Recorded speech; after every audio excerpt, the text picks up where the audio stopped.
Durant 245 ans, les USA ont attaqué plusieurs pays. Ils ont commencé par la Grande-Bretagne et le Canada en 1775. Et en 1776, ils ont attaqué les Indiens.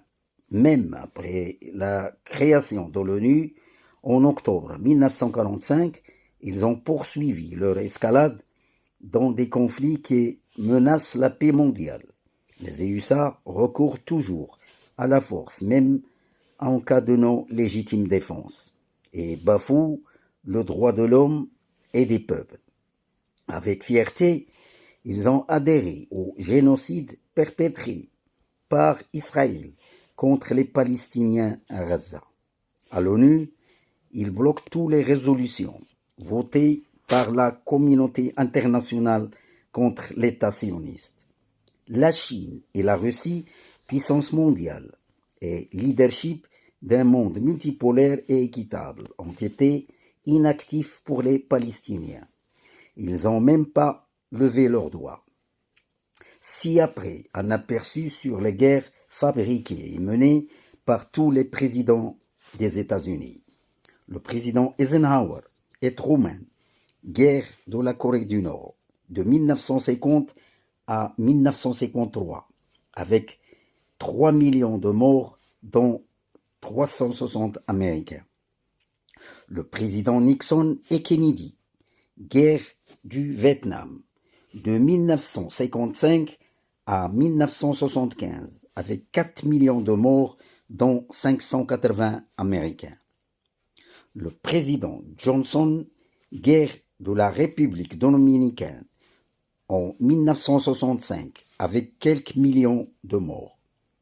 Le président Reagan, guerre du Liban, de 1982 à 1984, avec 1000 morts, dont 240 Américains. Le président Reagan, invasion de la Grenade, en 1983, avec 80 morts, dont 19 Américains.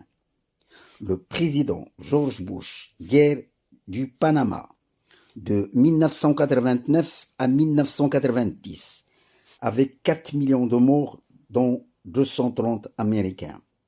Et en 1990, guerre du Golfe, avec 35 millions de morts, dont 240 Américains.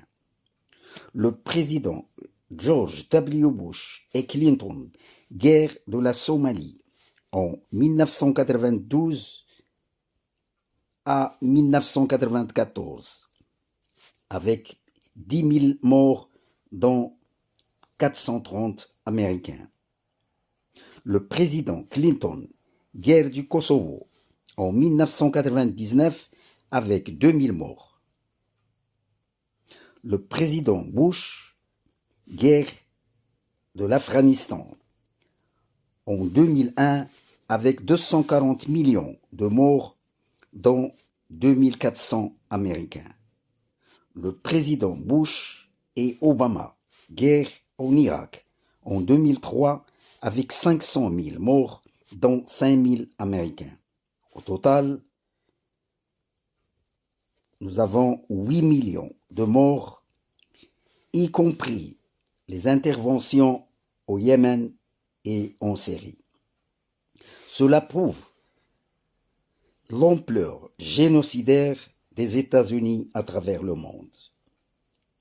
Leur armée s'use progressivement dans des guerres ruineuses qu'ils n'ont jamais gagnées